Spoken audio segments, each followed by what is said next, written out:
igreja em várias dimensões. A igreja com ela mesma, diante da sociedade, diante das autoridades. Amém, meus amados? Renovando a missão. Meus amados, da penúltima, não a última, a penúltima vez que eu preguei, eu trouxe aqui a mensagem sobre capítulo 2 de Apocalipse, carta à igreja de Éfeso, e destaquei algo que estava no meu coração, que é o seguinte: a nossa igreja é muito elogiada pela palavra, pela exposição, é uma igreja que zela pela doutrina. Amém, meus amados? Isso é muito importante, mas a igreja de Éfeso também era, e a igreja de Éfeso foi censurada por Jesus Cristo por causa da sua frieza espiritual. É uma igreja que amava o conhecimento, detestava os falsos líderes, os falsos profetas, o falso conhecimento, mas é uma igreja que não estava no primeiro amor, não estava praticando as obras correspondentes, de uma pessoa salva em Cristo. Tá, meu querido? Frieza espiritual é pecado. Alguns pensam, eu estou passando por uma fase de frieza espiritual, como se fosse algo normal. Mas frieza espiritual, meu querido, é pecado. Amém, povo de Deus? Frieza espiritual é pecado, você tem que entender isso. Porque o que é frieza espiritual? Frieza espiritual, meu querido, é você não fazer o que você tem que fazer diante de Cristo. Às vezes nós, como cristãos, a gente tem o mesmo discurso das pessoas aí do mundo. Quando nós vamos pregar o evangelho, elas falam o seguinte, olha, eu não faço mal para ninguém, eu nunca matei, nunca roubei. E às vezes nós, como cristãos, nos conformamos com uma vida condicionada com os nãos de Deus, no diz respeito, olha, não adulterarás, eu não adultero. Não minta, eu estou me esforçando para não mentir. Mas esquecemos que Deus tem mandamentos em dois aspectos. Não façam isso, mas façam aquilo. Glória a Deus, meus amados. Deus proíbe algumas ações, algumas obras, mas manda fazer outras, praticar outras. Tá, meu querido? E as obras, tá, meus amados? É o critério que o cristão deve usar para ver se ele está com uma fé em dia na presença de Deus. Obrigado. Amém, meus amados? As obras, meu querido, sempre foram as obras. As obras não salvam. Elas não salvam, elas não pagam um centavo. Não sei qual que é a menor unidade. É centavo? Não sei. Qual que é? Você sabe também não? Tem algo menor que é centavo? Meu querido, as obras não pagam nada, zero, nada da nossa salvação. Contudo, elas demonstram fé. Amém, meus amados? As obras, aliás, não tem como desligar as obras da fé.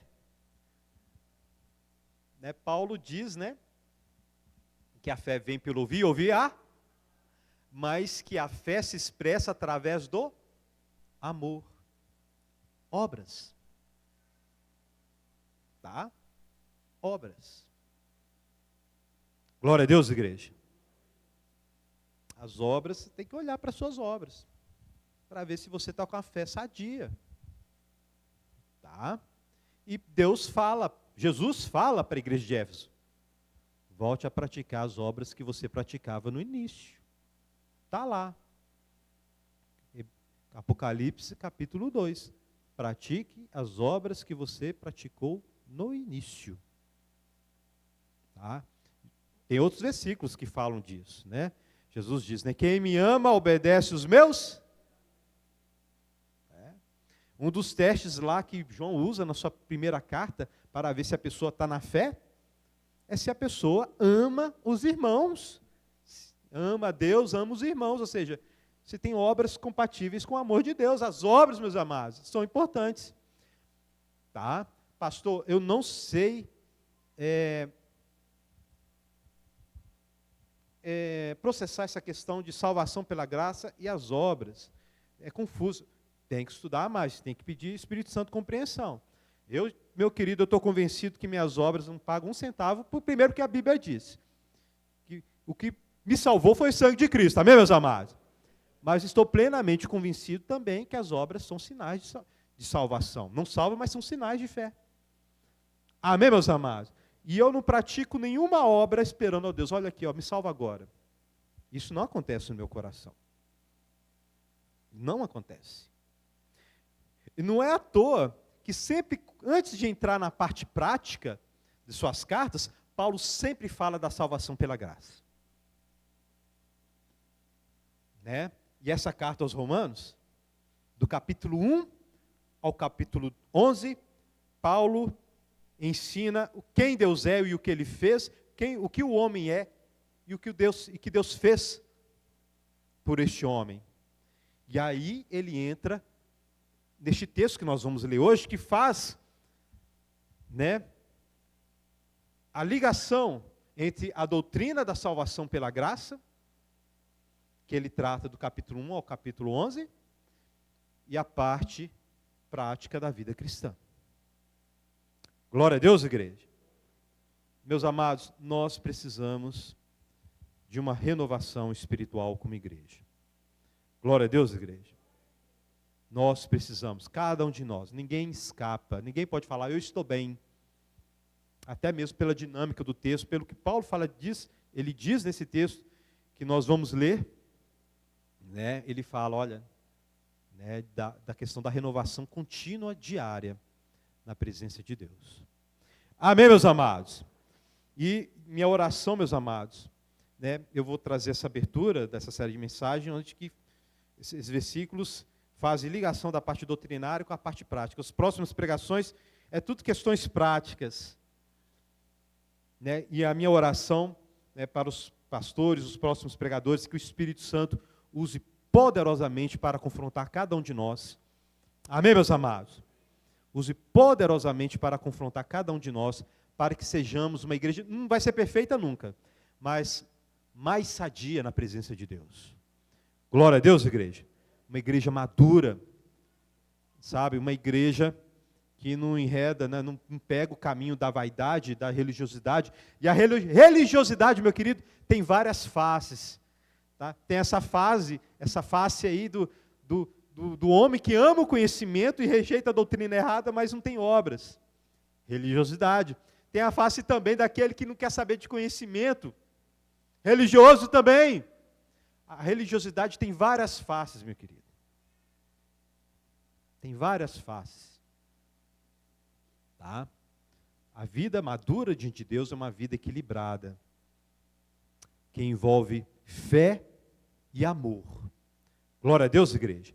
Fé no que diz respeito à doutrina, você crer da maneira correta, crer na doutrina correta, e amor diz respeito à obra. É o dia a dia, é a prática cristã, é os nãos e os sims de Deus. Não faça isso, mas faça aquilo. Amém, meus amados? Né? E que a esperança cresça cada vez mais também. Né? Então, não é à toa que Paulo fala das 3 virtudes, lá em 1 Coríntios capítulo 13. Né? Agora o que temos é a fé, a esperança e o amor. Dentre esses 3, o maior é o amor. Glória a Deus, igreja. Amém. Então vamos ler este texto maravilhoso. Eu estou na Ara, tá bom? Rogo-vos, pois, irmãos, pelas misericórdias de Deus, que apresenteis o vosso corpo por sacrifício vivo, santo e agradável a Deus, que é o vosso culto racional. E não vos conformeis com este século, mas transformai-vos pela renovação da vossa mente, para que experimenteis qual seja a boa, agradável e perfeita vontade de Deus. Vamos orar? Pai Santo, muito obrigado pela tua palavra. Pai Santo, nos confronte nessa noite. Pai Santo, nós queremos andar na tua presença. Deus, o teu Santo Espírito, Deus, promove dentro de nós tanto querer como realizar, Pai. Nós queremos andar na Tua presença, Pai. Realiza isso nas nossas vidas, através da renovação da Tua palavra, através da renovação da nossa fé, para que possamos praticar, meu Deus, a Tua palavra, para o louvor da Tua glória. No nome de Jesus, amém. Portanto, irmãos, aqui está, rogo-vos, pois, o pois ali é portanto. Amém, meus amados? E o que diz respeito a esse portanto, esse pois ali? Tudo que Paulo escreveu, bem que não foi ele que escreveu, foi Técio, né? Ele é o autor da carta, mas quem ele dita a carta para Técio. Tudo que Paulo ensinou do capítulo 1 até o capítulo 11. E o que ele ensinou do capítulo 1 ao capítulo 11? Do capítulo 1 ao capítulo 3, Paulo, ele fala muita coisa, mas o ponto-chave é o seguinte: tanto judeu quanto gentil estão perdidos diante de Deus. Ambos estão perdidos diante de Deus. Há uma vantagem em ser judeu. Povo da aliança, povo das promessas, mas no que diz respeito a ser justificado diante de Deus, a ser declarado justo, o judeu tem nenhuma vantagem. Aliás, é pecador também. Tem a lei escrita e o gentio tem a lei no coração. O judeu tem a lei escrita, o gentio tem a lei no coração, é isso que ele diz. Tá? E ele diz, olha, ambos, o ponto alto do capítulo 1 ao capítulo 3, o ponto alto, quando Paulo fecha de maneira poderosa o seu argumento, é o seguinte versículo: porque todos e o quê? Todos. Meu querido, Paulo, ele tem dois objetivos aqui com essa carta. Primeiro, ele quer fazer da igreja de Roma a sua base missionária para chegar até a Espanha. Ele não fundou essa igreja de Roma, mas como ele foi colocado por Deus como autoridade máxima no meio dos gentios, tá? Ele escreve essa igreja explicando o seu evangelho, porque Paulo era muito criticado, né? Escreve para que a igreja o receba e envie ele para a Espanha. Mas ele tem um outro objetivo nessa carta, né? Uma leitura atenciosa vai te mostrar. Ele quer pacificar gentios e judeus da igreja de Roma. Ele quer promover a união desses dois povos. Tá? Isso está desde o capítulo 1 até o capítulo 16. Paulo, ele quer promover a união entre gentios e judeus convertidos a Cristo. Então ele começa do capítulo 1 ao capítulo 3 arrebentando os dois. As duas turmas pecaram. Nem o gentio e nem o judeu tem vantagem sobre o outro no que diz respeito à justificação, ao ser declarado justo diante de Deus. Aí no capítulo 4 e o capítulo 5, né, Paulo fala, olha, nós somos salvos, justificados pela fé. E aí Paulo, ali no capítulo 4, ele pega dois heróis dos judeus. Abraão, que simboliza o pai, o que recebeu as alianças, o pai da fé, o pai dos judeus, né? O sangue puro. E Davi, que representa o Messias. Os dois heróis dos judeus, talvez os maiores, né? Tirando Moisés, Abraão e Davi. E ele fala, ambos foram justificados pela fé. Ambos foram salvos por Deus pela graça. Glória a Deus, igreja. Amém, meus amados? Aí no capítulo 5, justificados, pois, temos paz com Deus, por meio de Cristo Jesus, por meio do sangue dele. Glória a Deus, igreja. Aí no capítulo 6 ele responde uma pergunta. Porque alguém poderia pensar, né? Ok, sou salvo pela graça, então podemos pecar. Vamos viver uma vida de pecado. Né? Aí Paulo, opa, peraí. Não. Vocês não sabem que quando vocês morreram para a lei, para pertencer a outro agora? Vocês morreram com Cristo. Cristo lá na cruz do Calvário se tornou pecado. Você sabe disso, né, meu querido? A gente explorou isso na exposição aos Colossenses. Cristo lá na cruz do pecado, ele, santo, sem pecado, se tornou pecado lá na cruz. Amém, meus amados? Isso é doutrina bíblica. Cristo se tornou pecado. Deus olhou para Cristo lá na cruz e viu todo o pecado. Está aqui, ó. Vou colocar tudo sobre ele.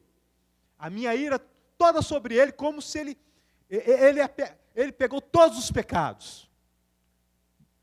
E ele pode, porque ele é Deus. Glória a Deus, meus amados. Maravilha, só Deus pode nos salvar de Deus.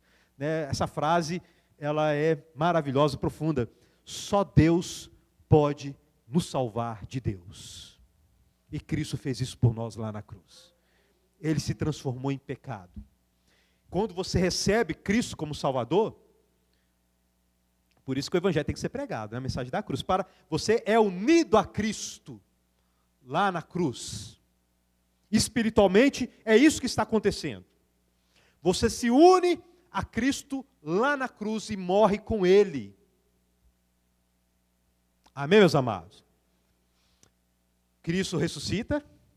Amém, meus amados? E você ressuscita com Ele. E agora você não está mais debaixo da condenação da lei. Você, no que diz respeito à condenação da lei, você está morto. Cristo morreu, você se uniu com Cristo. Cristo pagou pela lei, morreu pela lei. Você morreu. E agora você ressurge com Ele para pertencer a Ele. Ou seja, e Paulo, ele explica isso em Romanos 7. O que o Romanos 7 fala? Ali no início. Ele fala que o homem está casado com a lei até a sua morte. É assim, ele faz analogia com o casamento. Né? A mulher está ligada ao homem, o homem está ligado à mulher, até a morte. Se um morrer, o outro está livre. Entendeu? Quando você se uniu a Cristo, você morreu. Então você está livre da condenação da lei. E agora você pertence a Cristo, que te justifica do pecado, você é santo diante de Deus, e que, né, promove uma santificação, né, um chamado à obediência, sem o peso da condenação. Glória a Deus, igreja. Então o cristão, ele não vai, eu vou obedecer para eu não ser condenado. O cristão fala, olha, eu já sou mais que vencedor em Cristo Jesus, mas eu vou obedecer porque eu tenho uma nova identidade. Eu ressuscitei com Ele, eu pertenço a Ele. Ele é o meu Senhor, Ele é o meu Salvador. Glória a Deus, igreja. E isto é levado com seriedade. Amém, meus amados? Amém, meus queridos? Estão entendendo? E aí, no capítulo 8 de Romanos, Paulo diz o seguinte, né?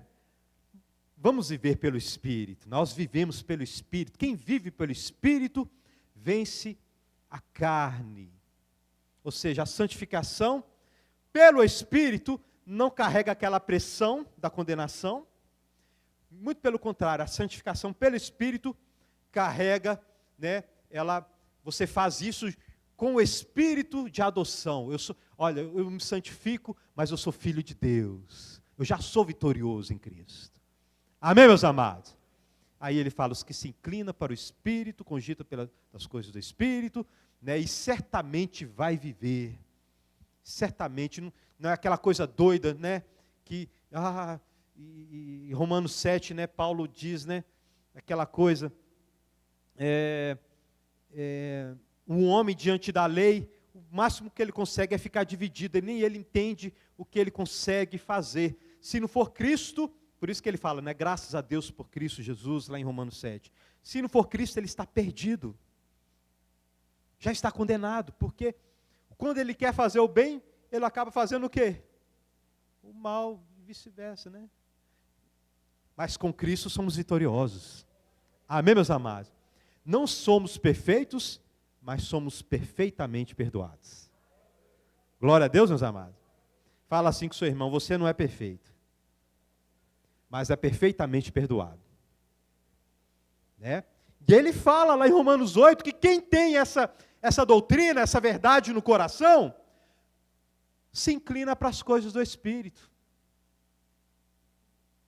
Se inclina né? Ou seja, né, vive para a santificação. Não é aquele crente, eu sou salvo pela graça e agora vou viver em pecado. Não. Ele se inclina, tem uma nova identidade em Cristo Jesus. Amém, meus amados? Aí Romanos 9, aí vai resolver outro problema. E agora, gentil e judeu, né? A promessa falhou para os judeus, a promessa para Abraão, falhou, Paulo diz, não, falhou não, eu sou judeu.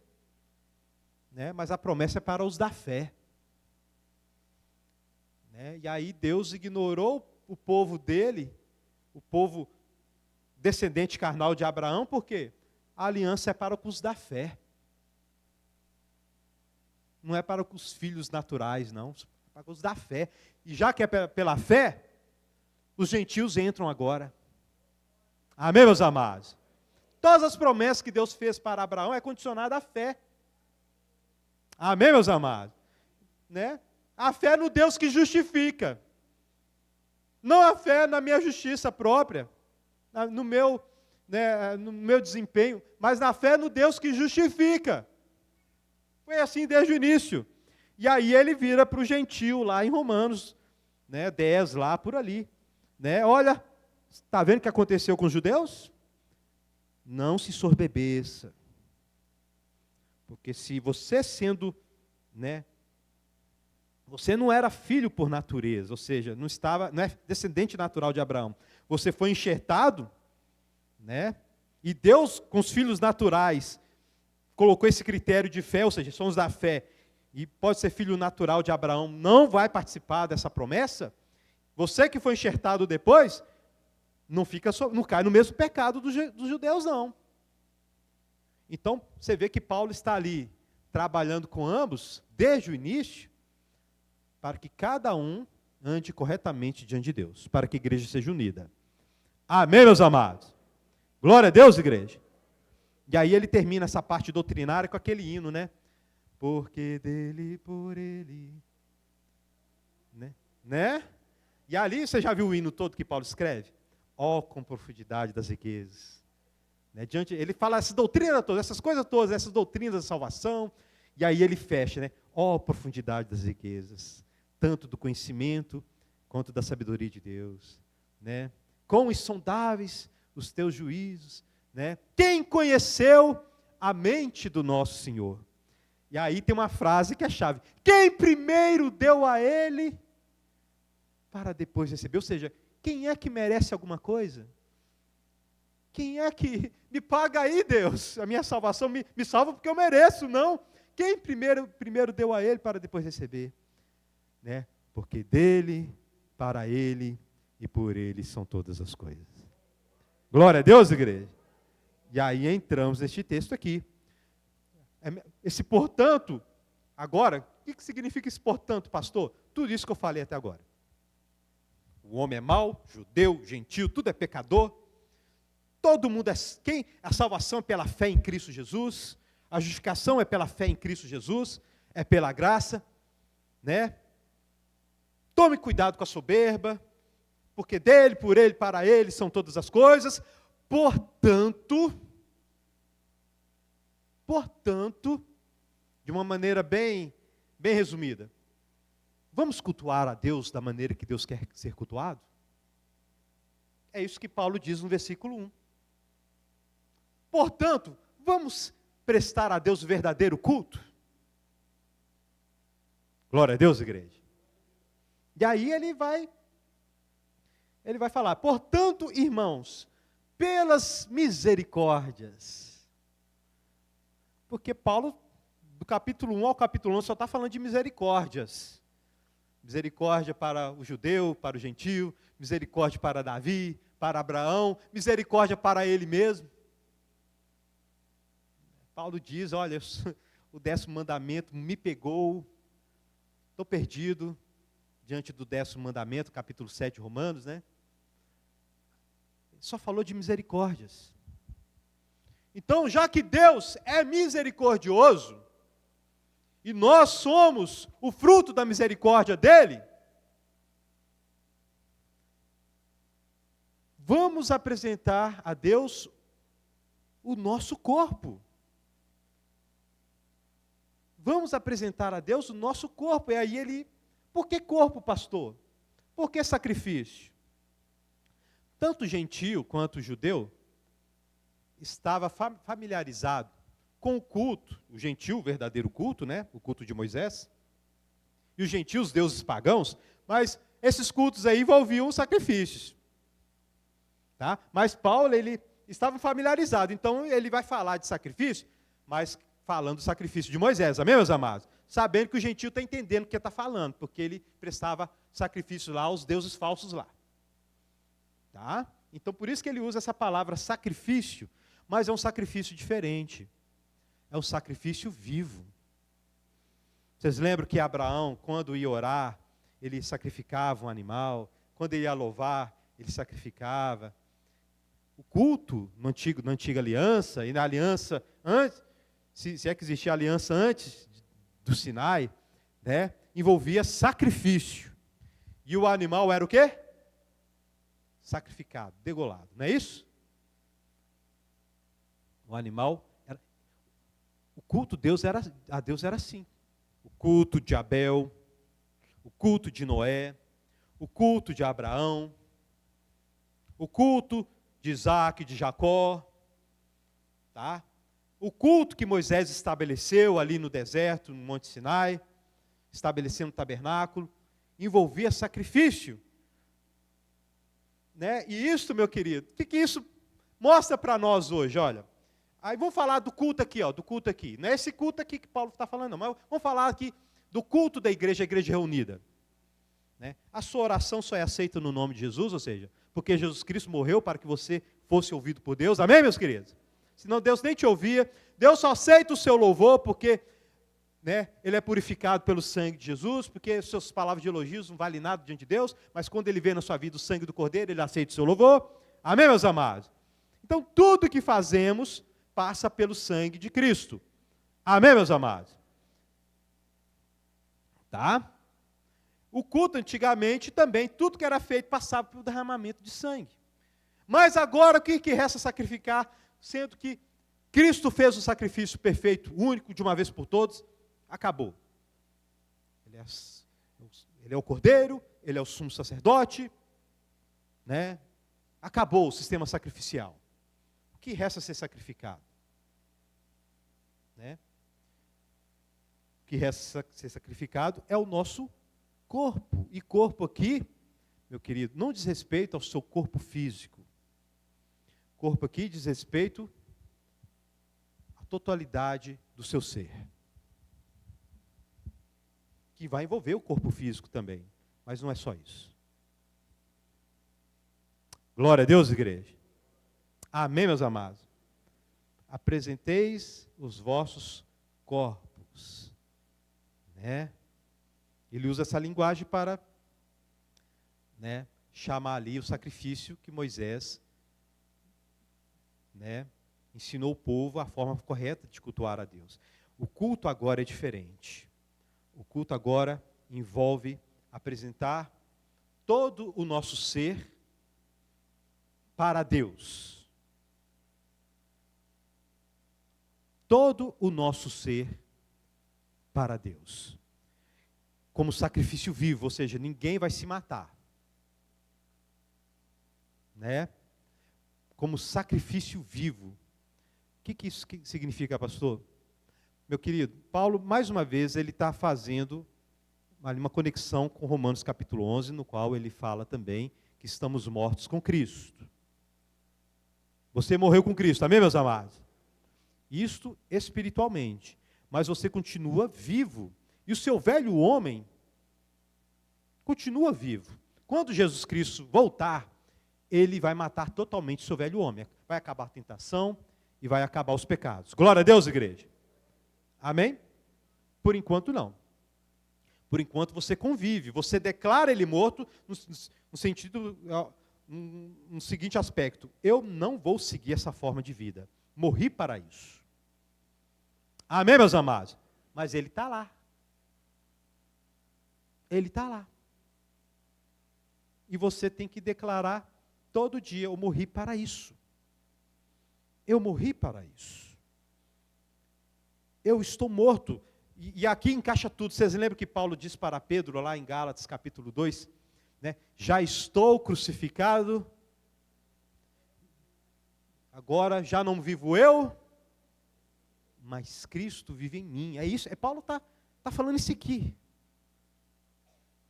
E a vida que eu vivo no corpo, vivo para a glória, né, baseado no amor de Jesus Cristo que me amou e se entregou por mim. Glória a Deus, igreja. Então, este é o verdadeiro culto. E aqui tem a palavra, o culto santo e agradável a Deus. Vocês lembram que no Antigo Testamento, Deus deu detalhes e os sacerdotes tinham que ser minuciosos no culto? Né? Por que os sacerdotes tinham que ser minuciosos no culto? Cada detalhe tinha que ser feito da maneira de Deus. Justamente para que o homem, evitasse que o homem prestasse o culto à sua forma. Alterasse o culto. Não, vamos fazer desse jeito? Não, meu querido. O culto a Deus é da forma de Deus, do jeito que Deus quer. Glória a Deus, igreja. Não adianta você falar, eu vou inventar uma forma de cultuar a Deus. Está aqui um ser caído, pecador, justiça, trapo de imundície, uma mente limitada, quer inventar um culto para mim? Deus estabelece a forma de ser cultuado. Por isso que o culto dele é chamado de santo. Não carrega a nossa humanidade. A humanidade participa, cultua, mas não é da forma humana, é a forma santa. A humanidade está caída. Deus é santo e puro. Glória a Deus, meus amados. Tudo que vem dele é puro.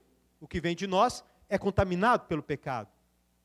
Então, o culto, o sacrifício santo, é o sacrifício dentro dos critérios, os detalhes que Deus deixou ali para Moisés. E agora, quais são os detalhes que Deus deixou para a nossa nova forma de cultuar? Na nossa nova forma de cultuar, tem um detalhe bem pequenininho, mas muito abrangente.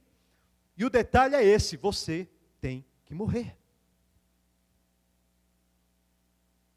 Você tem que morrer. Vocês lembram que Jesus falou o seguinte, né?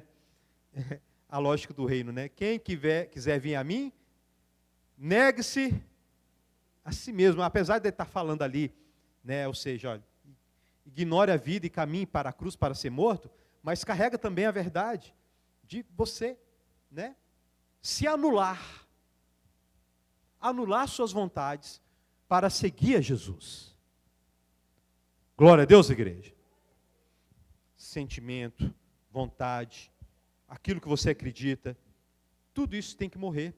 Quantas pessoas, meus amados, vêm para a igreja, para Cristo não, mas para a igreja, no meio do povo, com a carga toda lá, e não abre mão. Não quer abrir mão daquilo que aprendeu, daquilo que tem como verdade. Meu querido, quando a gente vai para Cristo, tem que ter um reset, meu querido. Todo mundo conhece essa palavra resetar, né? Ou seja, reiniciar. Por isso que uma palavra muito importante na salvação é regeneração. Ganhar uma vida nova, ser ressuscitado. Amém, meus amados? Então, é o sacrifício santo e agradável a Deus, porque é esse culto que Deus recebe agora. É este culto que Deus recebe agora. Nenhum outro culto vai ser agradável a Deus, né? As orações dos justos que eram expressadas ali, no santo lugar, ali no tabernáculo de Moisés, né? A queima de incenso ali diante do candelabro, diante dos pães asmos ali, subia como um cheiro suave e agradável a Deus, né? O culto verdadeiro, a morte do eu, a morte do nosso ego, você se anular para viver as verdades de Deus, é o que agrada a Deus, é que sobe como cheiro suave e agradável a Deus. Glória a Deus, igreja. Amém, meus amados? Ou seja, é aquilo mesmo que Paulo fala, já não mais vivo eu, mas Cristo. Deus só aceita Cristo. Deus não aceita ninguém. Deus só aceita Cristo Jesus. Amém, meus amados? Então a gente tem que se conformar, né? Tem que ser transformado por Cristo Jesus. Este é o vosso culto racional, e algumas versões espiritual. Há um aqui, né, debate, qual palavra correta usar? Né, esse é o culto lógico ou esse é o culto espiritual? No que diz respeito a, né, a maneira que Deus quer. Né? Qualquer um é bom. Qualquer palavra é boa diante do entendimento, né, correto. Né? A palavra lógico aí, ela é boa, se você entender que é a lógica de Deus, não a lógica do homem. Amém, meus amados? Essa palavra lógica, né, a gente faz um anacronismo semântico aqui, né? Muda, né? Não, meu querido, não, aquela coisa início, meio e fim, aquela coisa explicável, não é isso não, que Paulo está querendo dizer, não. O que Paulo está querendo dizer é o seguinte, este é o culto segundo a verdade de Deus, segundo a vontade de Deus. Então, a palavra lógica encaixa bem nisso aí, mas eu prefiro espiritual. Este é o culto espiritual. É o culto movido pelo Espírito Santo. Amém, meus amados? Então só existe uma forma de cultuar a Deus. Qual é?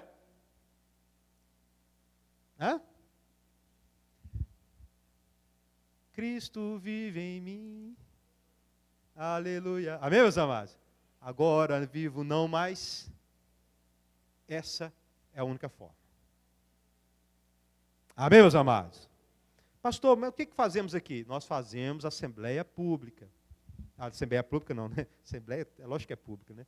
Nós fazemos assembleia em louvor e adoração, nós chamamos de culto. Nós chamamos de culto. Mas o culto que Deus quer é esse aqui. Tá? A morte do eu e a vida em Cristo. Amém, meus amados irmãos? Vamos prosseguir. Como que nós vamos praticar este culto? Aí é o versículo 2. Né? E não vos conformeis com este século, mas transformai-vos pela renovação da vossa mente, para que experimenteis qual seja a boa, agradável e perfeita vontade de Deus. Meus amados, século aqui diz respeito a todos os valores do mundo. Diz respeito ao conjunto de mentiras que existem no mundo que guiam o homem para longe de Deus. Né? Não vos conformeis com este século. Por exemplo, olha, a psicologia. Né? A maior parte das linhas da psicologia diz o seguinte: o homem é bom. O homem é bom. Intrinsecamente bom. As experiências ao longo da vida que vai fazer dele uma má pessoa, ele precisa ser amado para ser bondoso. Isso é século. Isso não está na Bíblia. Isso é determinante para uma fé sadia ou não. Sabia disso?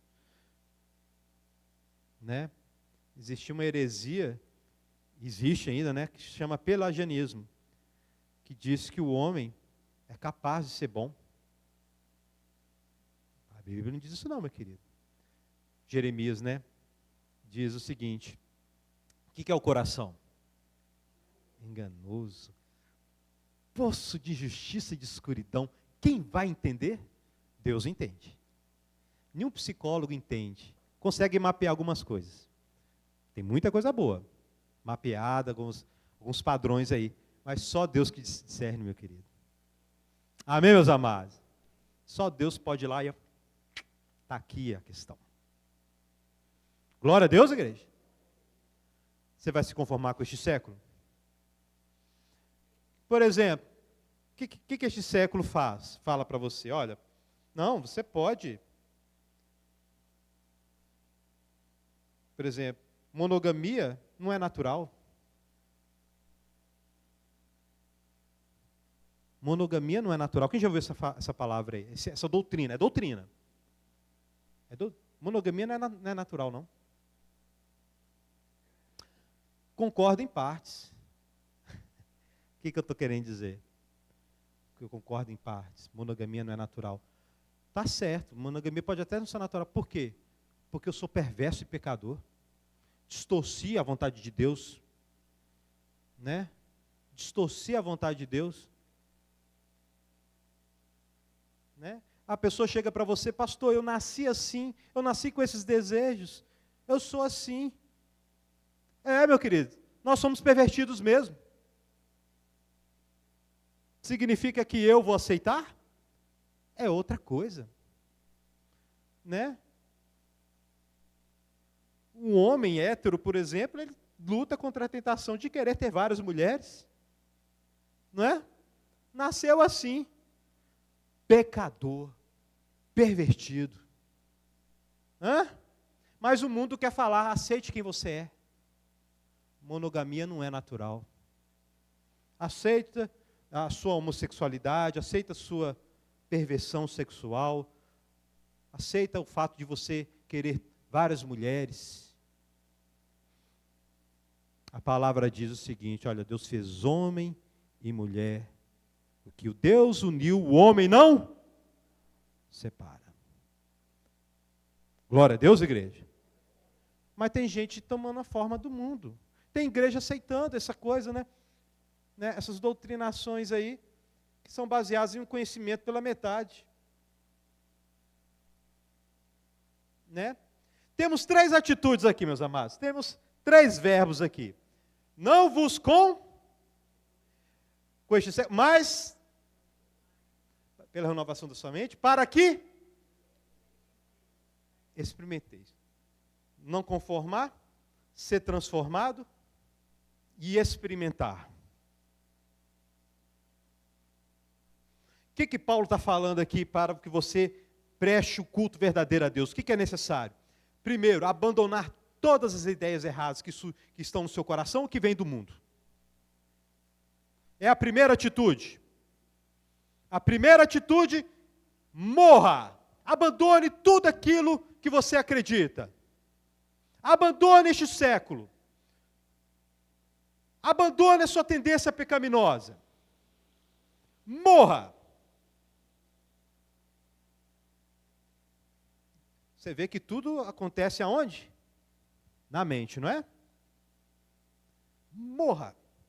Toda sua cosmovisão, os seus valores, tudo aquilo que seu pai ensinou, sua mãe ensinou, né, se eles eram cristãos, não eram cristãos, tem que passar pelo filtro agora, e se for errado, você tem que abandonar.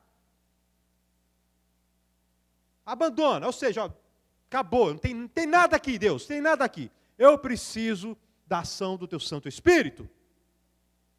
Amém, meus amados? Abandone o que o professor de ciências ensinou, abandone tudo aquilo ali. Tudo tem que ser revisitado e filtrado pelo Evangelho agora, pela palavra. Vou abandonar para... olha, isso aqui está aqui, agora eu vou rever tudo isso aqui e ver e purificar pelo Evangelho. Só vou pegar aquilo que é de acordo com o Evangelho. Amém, meus amados? Aquilo que é de acordo com a palavra de Deus. Isto é, não vos conformeis com este mundo. A ideia aqui é de uma prensa, de uma força exterior, né, que vem e te modela. Né? Mas o transformais passa uma outra ideia, é uma força que surge no seu interior e te contagia totalmente, te purifica de dentro para fora. Glória a Deus, igreja. Tá? Mas, lembrando, conformeis vale tanto para aquilo que surge dentro do seu coração, que é enganoso, como que aquilo que vem do mundo. Amém, meus amados? No final, tudo vem de fora. Vem de Satanás e vem do homem. Amém, meus amados? Não vos conformeis com este sistema, mas transformai-vos pela renovação da vossa mente. A segunda atitude. A segunda atitude é: leve a vida de conhecimento da palavra de Deus. Medite na palavra de Deus. Abrace os valores, as doutrinas de Deus. Abandone tudo aquilo que você acreditou a sua vida toda, você tinha como verdade. Agora abrace a palavra de Deus. É ela que vai te guiar agora. É ela que vai te transformar. Glória a Deus, igreja. Fazendo isso, você vai praticar as boas obras. As obras que Deus quer. E praticar as boas obras é experimentar qual seja a boa, agradável e perfeita vontade de Deus.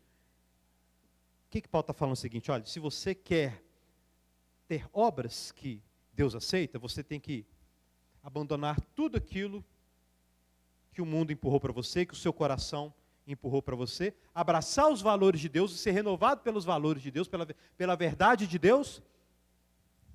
Só assim você vai praticar obras que agradam a Deus. Experimentar a boa e perfeita e agradável vontade de Deus. Amém, meus amados irmãos? Isso é morrer. Em outras palavras, isto é viver aquilo que Paulo fala para Pedro. Já estou crucificado com Cristo, agora já não vivo mais eu, mas Cristo vive em mim. É isso aqui. Amém, meus amados irmãos? Fácil, né? Tranquilo, né? Cristianismo é simples, meu querido. Por isso que a gente insiste, leia, estude a Bíblia. Só assim que você vai ser transformado. A palavra de Deus é a espada do Espírito. Amém, meus amados irmãos? A palavra de Deus é a espada do Espírito. É através dela que vem a transformação. É através dela que o pecado é abandonado e que as boas obras são praticadas. Este é o verdadeiro culto, é o único culto que Deus aceita. Amém, meus amados? Então, temos este versículo aqui. Por quê, meus amados? Paulo vai desenvolver este assunto no restante do capítulo 12, 13, 14 e 15. Paulo vai desenvolver isso aqui. A pastora Marinê vai trazer semana que vem, né? A respeito dos dons. Paulo está pacificando a igreja. Está pacificando, promovendo a unidade. Então vou começar com os dons. Os dons são presentes de Deus, mas o ponto-chave ali nem são os dons, é praticar a vida em comunidade, o serviço em comunidade, pensando de si mesmo do jeito certo. Porque você vai encontrar, né, obras aí, serviço no mundo religioso. Mas Paulo chama a igreja para praticar o serviço para Deus, pensando de si mesmo do jeito certo e não além do que convém. Ou seja, você vai trabalhar com humildade diante dos irmãos. E aí ele vai desenvolver, olha, o amor seja sem hipocrisia, sejam fervorosos no zelo. Não, aí ele vai falar dos relacionamentos com as pessoas aí fora. Não procure a vingança, faça o bem para os seus inimigos, respeite as autoridades, obedeça às autoridades, é agente de Deus para conter o mal. Né?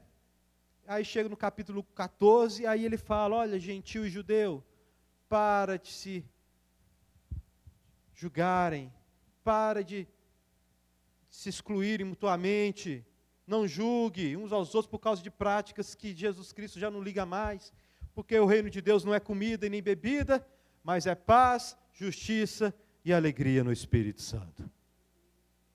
Glória a Deus, igreja. Amém, meus amados irmãos. Então, que no nome de Jesus, né, pastora Marilene, pastora Simone, pastora Dilma, né, o Fabrício, né, que o Espírito Santo use vocês poderosamente, trazendo essas verdades, arrebentando com o velho homem, arrebentando com o Glaico, arrebentando com cada um de nós, porque eu preciso morrer. Eu preciso morrer para prestar o verdadeiro culto. O culto que Deus quer precisa da morte do Glaico. Ele precisa abandonar o egoísmo dele, o orgulho, a vaidade, para prestar o culto verdadeiro. O culto segundo Cristo Jesus. Amém, igreja? Que Deus te abençoe poderosamente. Meu querido, que essa série de mensagens renove o seu coração. Renove a sua missão diante de Deus. A sua missão diante de Deus, diante da igreja, com a igreja, com as pessoas aí fora, com as autoridades, a igreja com ela mesma, na questão da unidade. Que no nome de Jesus, a igreja Batista Irmão possa amar a Deus, amar o próximo, para a glória de Deus. Amém, meus amados irmãos? Que o Espírito de Deus, meu querido, faça um reboliço na sua vida, para que você preste o verdadeiro culto, para que não sejamos iguais à igreja de Éfeso, uma igreja que amava a doutrina, mas não amava a prática. E aliás, para Paulo não há separação. O Evangelho não tem separação entre parte teórica e parte prática. Não tem, não existe isso na mente de Paulo. Não existe isso não, meu querido. Né? Anda junto. Porque para Paulo, meu querido, doutrina é poder. Transformação. Por isso que ele fala, né, no início ali, a carta aos Romanos, né? O Evangelho é poder para a salvação de todo aquele que crê. Glória a Deus, igreja. É poder, meu querido. Eu experimento esse poder todo dia. Todo dia, né? Eu preciso ir lá para a cruz, trazer a memória que traz, me dá esperança, né? Ir lá para a cruz, oh Deus, muito obrigado por Cristo Jesus. Pagou pelos meus pecados. Né? Todo dia, o poder do Evangelho atua em mim, promovendo a santificação, essa alegria no Espírito Santo, essa alegria da salvação em Cristo, que me leva para a santidade, me leva para a santificação, seriedade diante de Deus, e às vezes me leva para o desconforto também. Às vezes me leva, Glaico, você não gosta disso não, mas você tem que fazer isso. Aí eu penso, peraí, eu tenho um tesouro lá na frente me esperando, vou fazer isso, mesmo que eu não goste. Né? Este é o Evangelho. O Evangelho que traz esperança de um mundo melhor, no qual, meu querido, a gente não vai precisar, hoje, né, eu duvido que tem um cristão aqui que fala, pastor, todo dia eu gosto de orar, toda hora. Eu duvido. Mas vai chegar um dia, meu querido, que todo dia, né, todo dia, eu vou gostar de falar com Deus, porque Deus será tudo em mim. Paulo diz lá em 1 Coríntios, né, quando a morte for derrotada, Deus será tudo em todos. Tentação, pecado, essa preguiça espiritual, tudo isso vai acabar, para a glória de Cristo Jesus, para a glória de Deus Pai, que me amou, que te amou, antes da fundação do mundo, enviou Jesus Cristo, e agora você está aqui, para praticar as obras que Ele, né, colocou para você, antes da fundação do mundo, Pratique as obras, meu querido. Que Deus te abençoe, no nome de Jesus. Fique de pé, vamos orar.